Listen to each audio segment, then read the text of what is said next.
정승집에서 잔치를 벌였습니다. 아들이 장원급제를 해서 너무 기쁜 나머지 온 마을 사람들을 다 초청했습니다.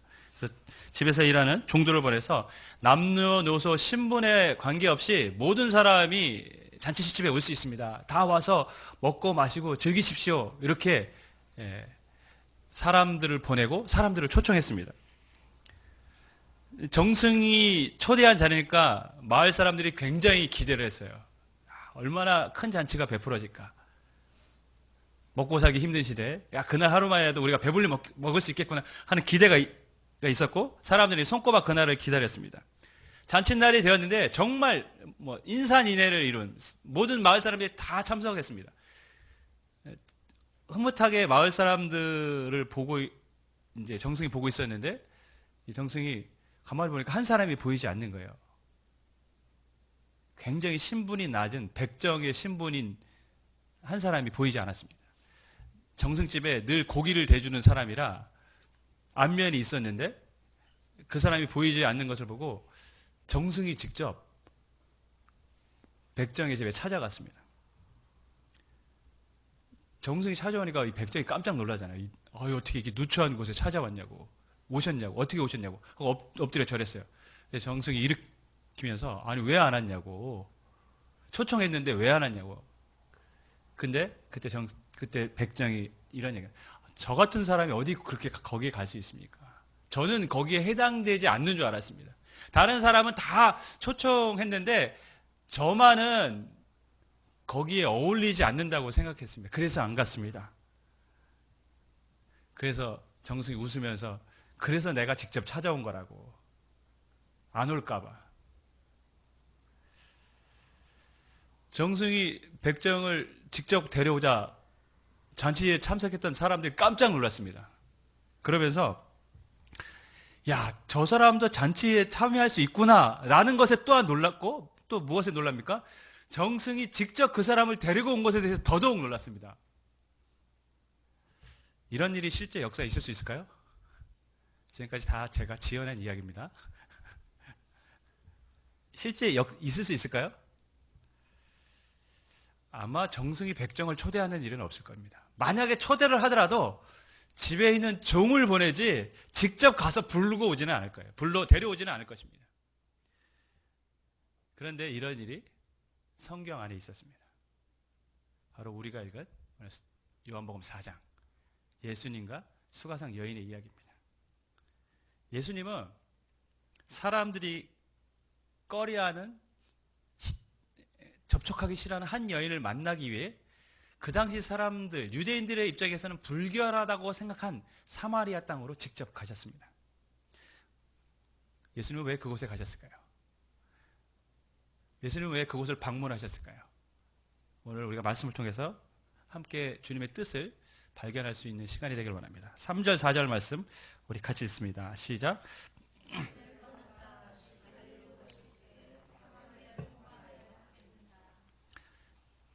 유대를 떠나 갈릴리로 가실새 사마리아를 통과하여야 하겠는지라. 이 말의 의미는 뭐냐면 내가 사마리아 땅을 꼭 지나가야겠다라는 지금 예수님이 의도를 담고 얘기하고 계십니다.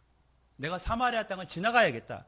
왜냐하면 그 당시 사람들은 유대에서 갈릴리로 가는 길에 사마리아 땅을 밟지 않았습니다.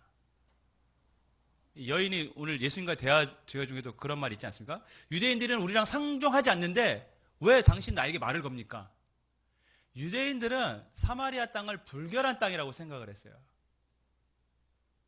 그들은 이방인과 혼혈이 됐거든요. 유대인의 정체성을 잃어버렸어요. 그래서 불결한 사람들입니다. 그래서 그 사람들 땅도 불결하고 그 사람들을 만나는 것도 자신들은 불결하게 되고 부정하게 된다고 믿었어요. 그래서 아예 그 땅을 밟지를 않았습니다. 그래서 유대에서 갈릴리로 가려면 요단강을 건너갔다가 다시 올라서 건너서 가는 먼 길을 택해서 갔습니다. 3일이면 직선으로 갈 길인데 6일간이나 걸쳐서 삥 돌아와서 가세요. 그만큼 그 땅을 가기 싫어했던 것입니다. 그런데 예수님은 지금 유대에서 갈릴리로 가는데 내가 그곳을 가야겠다라고 의도성을 가지고 지금 말씀하고 계십니다. 왜 가셨을까요? 한 여인을 만나야 되기 때문입니다. 예수님 지금 우연히 그 길을 가는 것이 아닙니다. 목적을 가지고 가고 계십니다. 6절, 7절 말씀 우리 함께 읽겠습니다. 시작.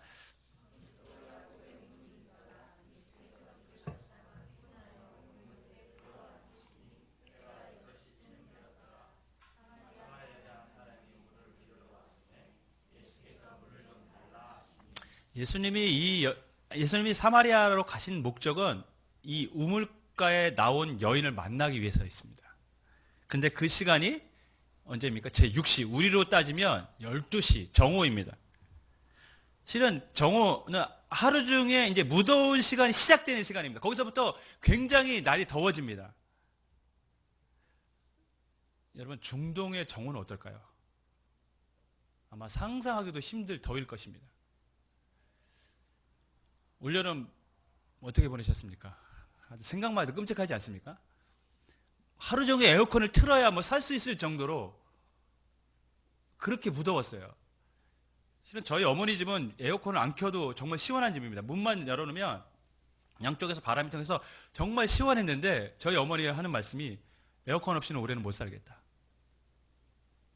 자기 평생에 이렇게 더운 날은 처음이었다. 이렇게 말씀하셨어요. 그만큼 더웠습니다. 그래서 제가 어제 아내한테 올여름 생각하면 아찔하지 않냐고.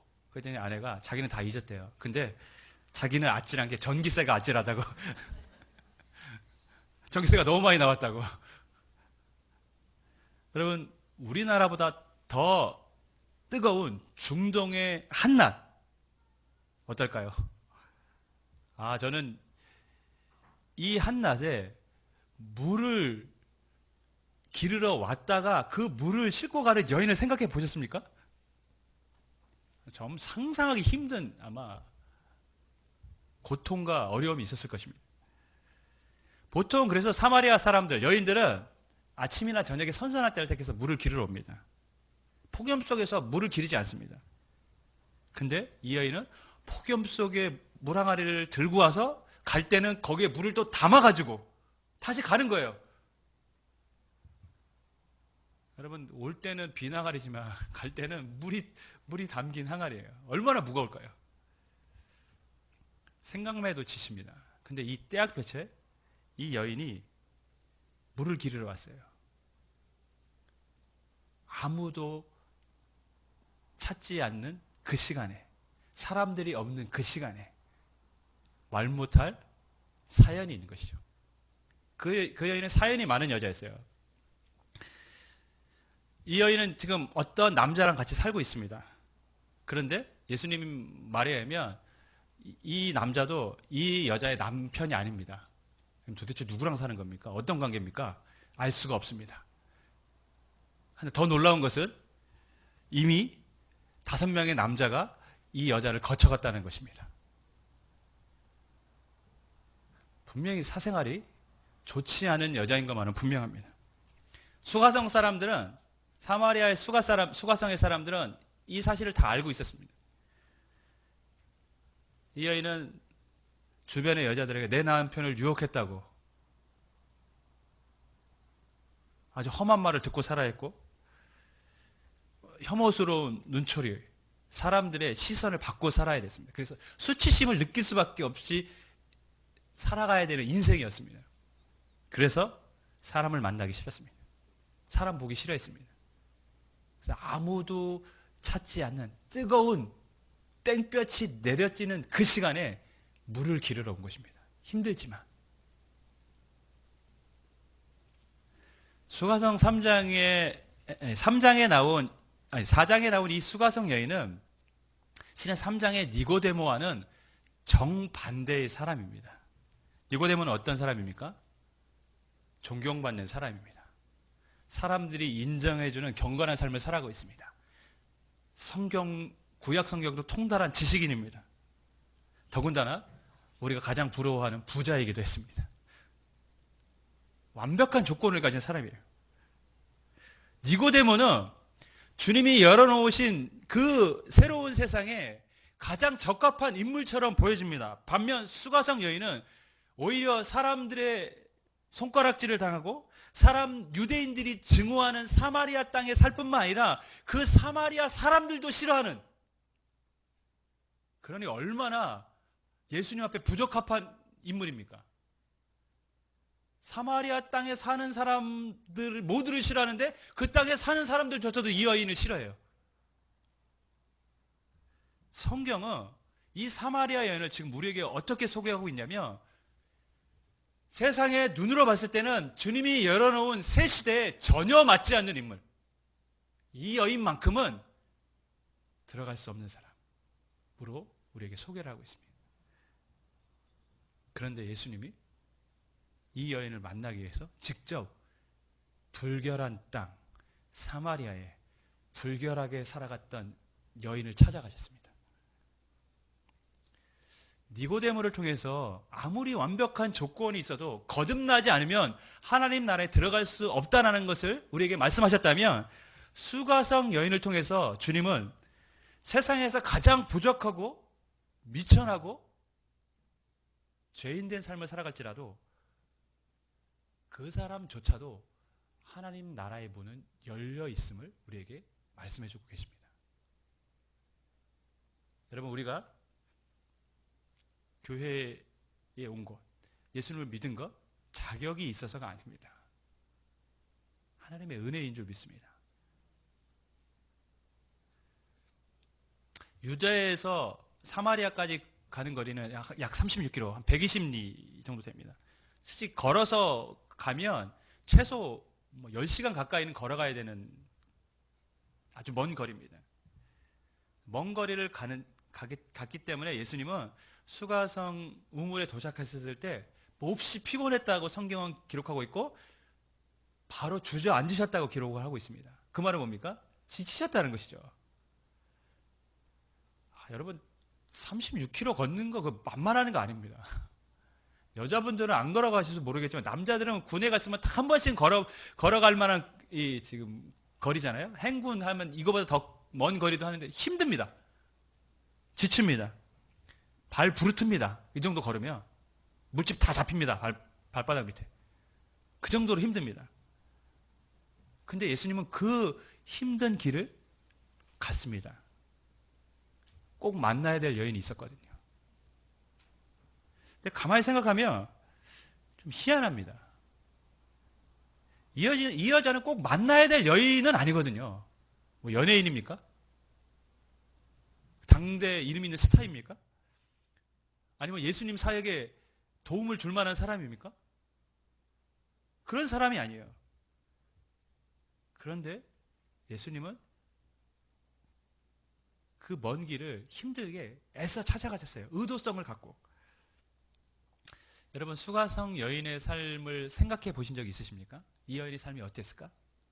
성경을 읽으면서 그냥 수가성 여인을 예수님이 만났다 이것만 우리가 읽고 지나가지, 수가성 여인의 하루의 삶이 어땠을까 한번 곰곰이 생각해 볼 필요가 좀 있다고 봅니다. 제가 예전에 프로그램 중에 담비라는 프로그램이 있었어요. 물이 없는 지역에 우물을 파주는 프로그램, 그런 프로젝트였죠. 그 프로그램을 보면서 저는 수가성 여인의 삶이 이렇겠구나라는 것을 느낄 수가 있었어요.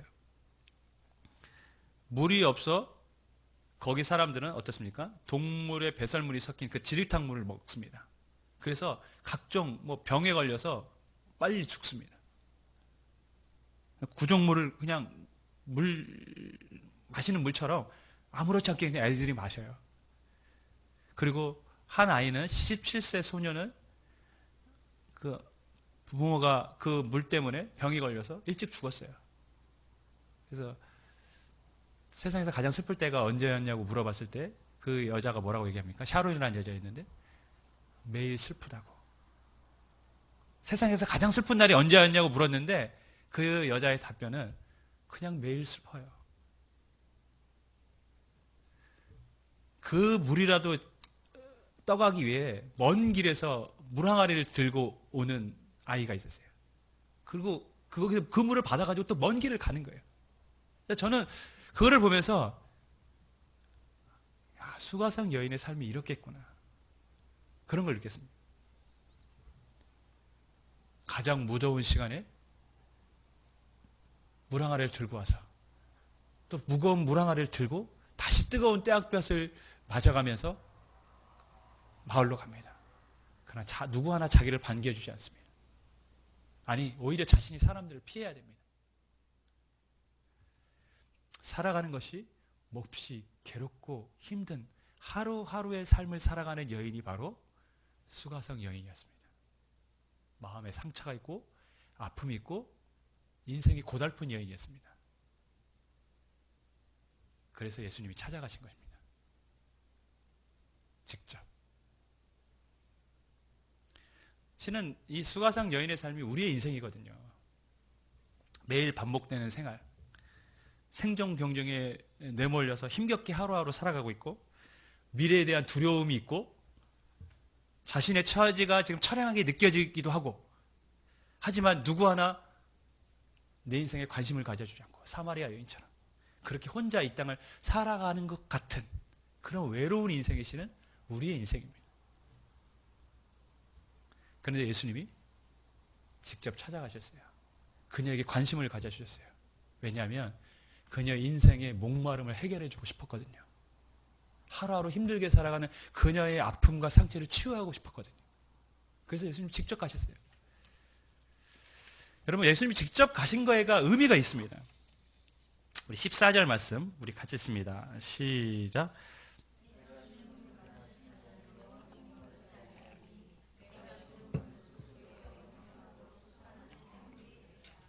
예수님은 이 여인에게 생수를 주시고 싶었어요. 영원히 목마르지 않은 물을 주고 싶었습니다. 니고데모는 자신이 조건이 완벽해서인지 모르지만 예수님을 직접 찾아갔습니다. 그죠? 예수님 직접 찾아갔어요. 자신 스스로 예수님 앞에 나갔습니다. 그런데 사마리아 여인은 그렇지 않습니다. 사람들 앞에 부끄러운 인생을 살고 있다고 생각했고 자신의 삶이 좀 수치스러웠습니다. 예수님을 만나야 그녀의 인생이 바뀌는데, 예수님을 만나야 인생의 목마름이 해결되는데, 예수님을 만나야 현재 이 삶에서, 고달픈 삶에서 벗어나 주님이 주신 새 나라의 새 시대에 들어갈 수 있는데, 이 여인은 예수님을 만날 길이 없어요. 왜냐하면 유대인은 사마리아 땅을 가지 않습니다. 사마리아 사람들은 이 여자를 만나기를 꺼려합니다. 그럼 어떻게 이 여인을 만나야 합니까? 어떻게 이 여인은 예수님을 만나야 하는 것입니까? 만날 길이 없어요. 예수님이 찾아가는 것밖에.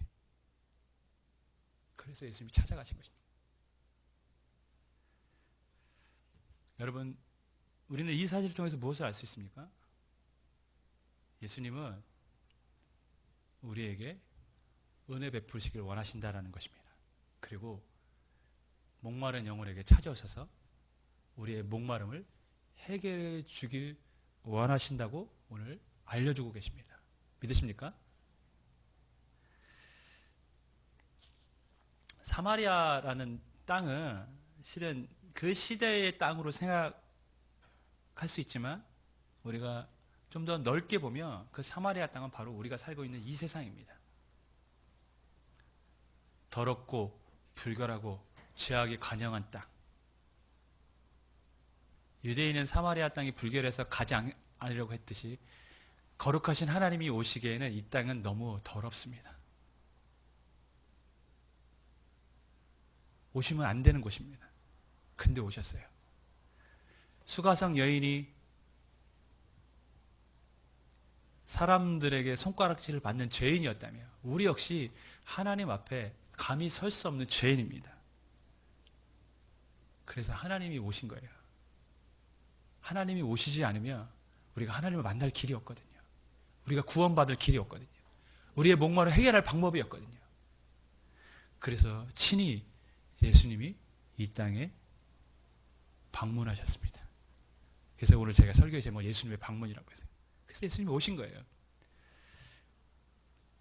제가 예전에 그 청량리에 있을 때 교회가 뭐 위치가 그러다 보니까 노숙자들이 엄청 많이 왔던 것이에요. 근데 정말 노숙자들 냄새 많이 납니다.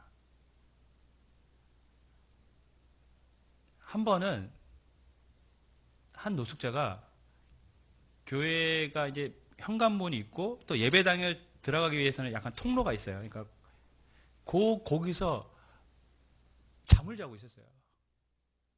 근데 사무실이 그 현관문을 들고 들어가야 되는데 제가 이제 사무실 들어가기 위해서 교회 문을 딱 열었는데 엄청난 악취가 나서 정말 순간적으로 호흡을 멈춰야 될 정도로 너무 냄새가 심해서 막 갇힌 공간에 그러고 있었으니 얼마나 냄새가 났겠습니까? 그러면서 제가 느낀 게 그거였습니다. 이 세상이 그런 세상이구나. 하나님 앞에 하나님 보시기에 전혀 오실 수 없는 곳, 냄새조차 맡기 싫은 곳, 거룩하신 하나님이 오시기에는 너무 합당치 않은 곳. 그런데 예수님이 친히 이 땅에 오셨습니다. 예수님이 오시면 만날 길이 없어요, 우리가 하나님을. 그런데 사람들은요, 이 예수님의 방문하신 목적을 잘못 이해하고 살아가고 있습니다. 예수님은 분명히 우리의 인생의 목마름을 해결해 주기 위해서 오셨는데, 근데 사람들은 여전히 뭐라고 살아가냐면, 마시면 목마르게 할 것을 계속해서 추구하면서 살아갑니다. 예수님은 우리가 이 땅에 살면서 하나님이 주시는 그 생수를 통해서 영원히 목마르지 않는 그런 삶을 살기를 원하시는데, 사람은 여전히 우리의 것, 세상의 것을 추구하면서 마시면 계속해서 우리에게 목마름을 줄 것을 추구하면서 목말라 하고 있고 그것을 갈구하고 있다는 것이죠. 13절 말씀 우리 같이 읽겠습니다. 시작.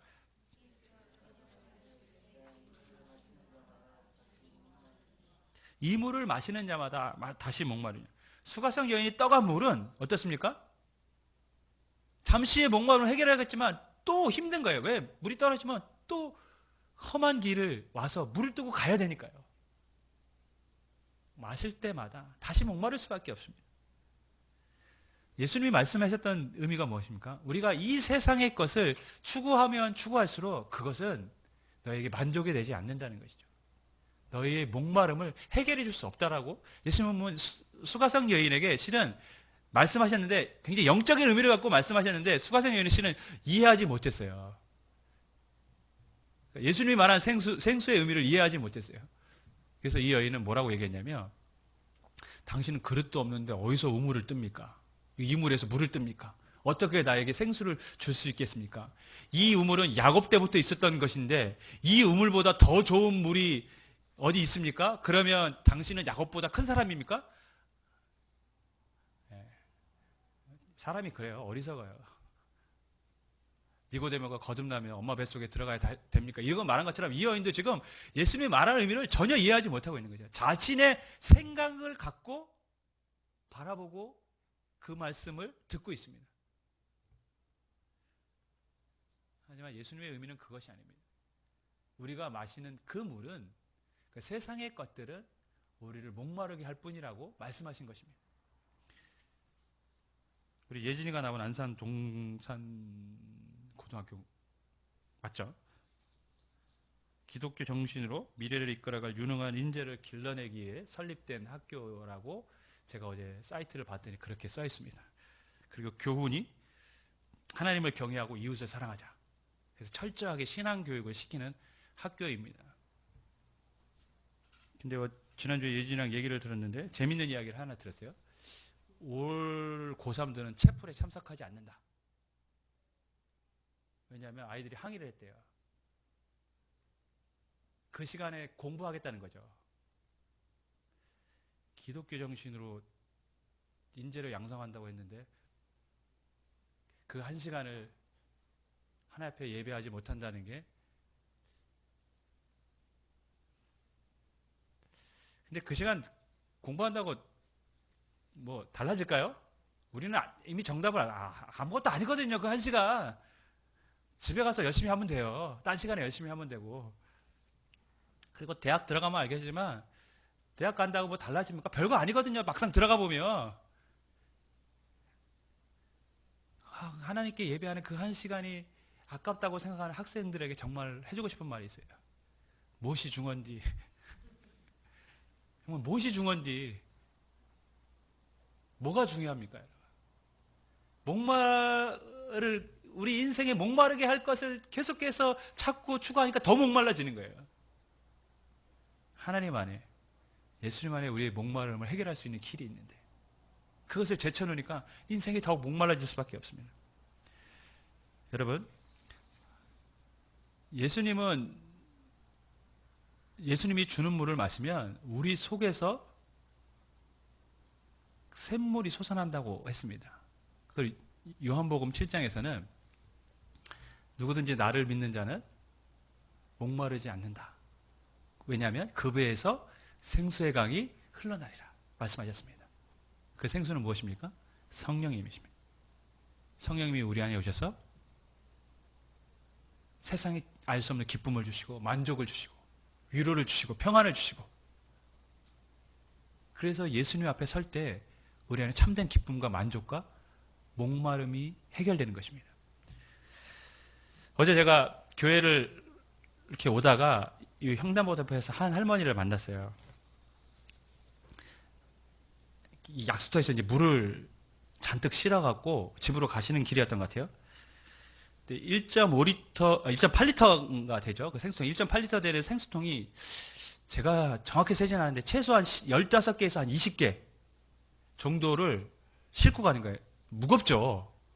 유모차에 이렇게 얹혀놓고 이렇게 싣고 가는데 언덕이 있으니까 못 올라가시는 거예요. 이렇게. 그래서 제가 도와드렸어요.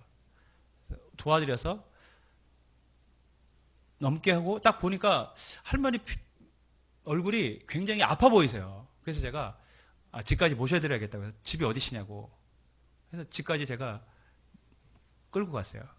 끌고 가는데 가는 도중에 할머니가 몸이 아프셨는지 계속해서 이제 쉬었다 가시고 그래서 제가 물을 어디 편찮으세요 했더니 병원에서 퇴원한 지 4일 됐는데 혹시 뭐 이렇게 돌아다니면 몸에 더 좋을까 싶어서 나왔다가 아주 낭패당했다고, 너무 힘들다고 자기 지금. 그러면서 가는 내내 도중에 어디서 이렇게 좋은 사람 만나가지고 어디서 이렇게 좋은 사람 만나서 누구 아들인지 어디서 이렇게 속으로 하나님의 아들이에요 이런 어디서 이렇게 좋은 사람 만나서 막 이렇게. 근데 유모차가 잘 안 나가요. 낡은 유모차였거든요.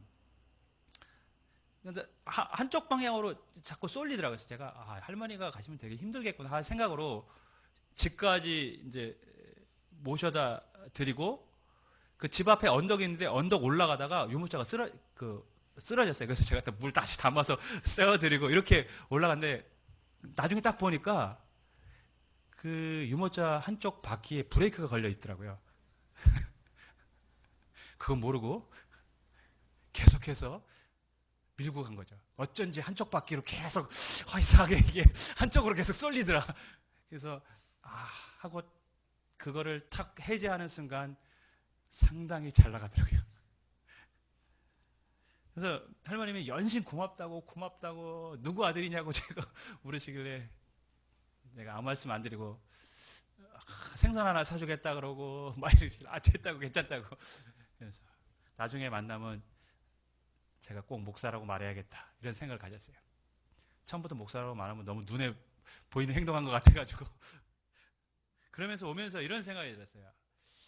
저분들을 좀 도울 수 있는 방법이 없을까, 그런 마음이 들더라고요. 이게 힘들게 그 물을 떠가시는 것이 너무 애처로우니까 생수를 사다 드려야 되나?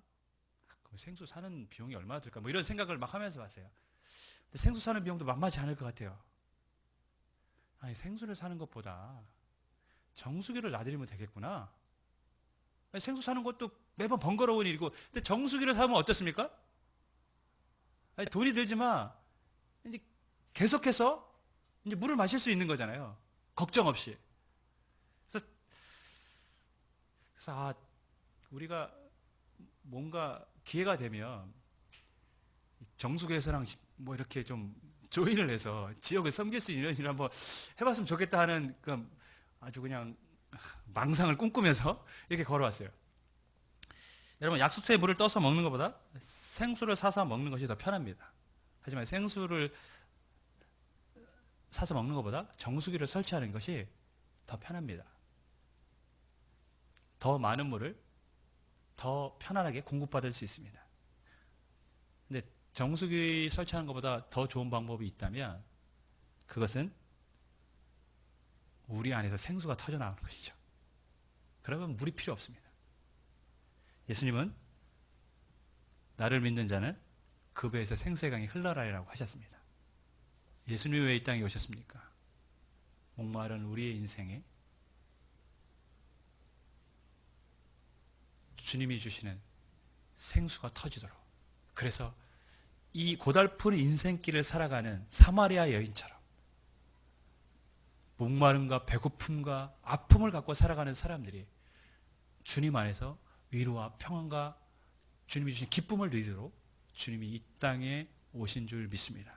주 안에 사랑하는 여러분, 다시 목마르게 할 것을 우리가 잡으려고 애쓰기보다는 영원히 우리의 목마름을 해결해 주시는 주님 앞으로 한 걸음 더 나아가는 것이 주님이 우리에게 원하시는 뜻인 줄 믿습니다. 주 안에 사랑하는 여러분,